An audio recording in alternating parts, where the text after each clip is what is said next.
ามอยู่อยากสิปล่อยมันไปคืนสู่ธรรมชาติ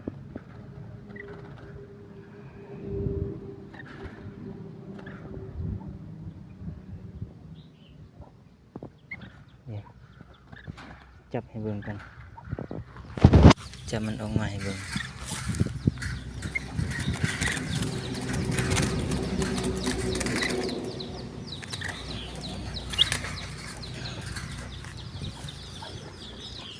นี่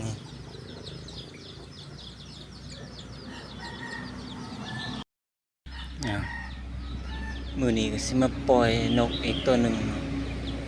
เป็นนกปลอดเรืองหัวจุกหรือว่านกจุกเรืองสิปล่อยมันไปเนาะตัวนี้ห้องดีห้องดุอยู่เสียงใหญ่งามเสียงคักแต่ช่วงนี้มันบ่มีนกป่าให้ต่อแล้วเนาะยามกับบ่งามแดก็สิปล่อยมันไปตัวนี้ถ้าอยากเลี้ยงก็สิหามาใหม่นะบ่ยากนะ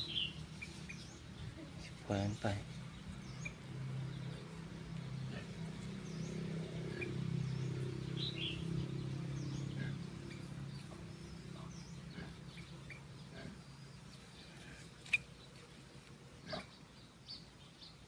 เป็นนกมีอายุแล้วเนาะนกตัวนี้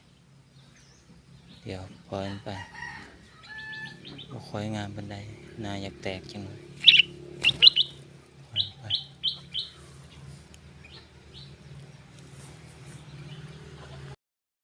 ตัวใดที่เฮาบ่มักหรือว่าเฮาบ่เลี้ยงแล้วก็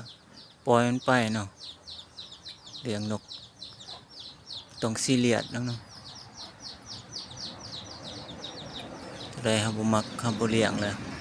เฮาคิดว่าเฮาบ่มักบ่เลี้ยงแล้วเฮาก็ปล่อยมันเนาะเลี้ยงนกต้องมีสัจจะแน่เนาะ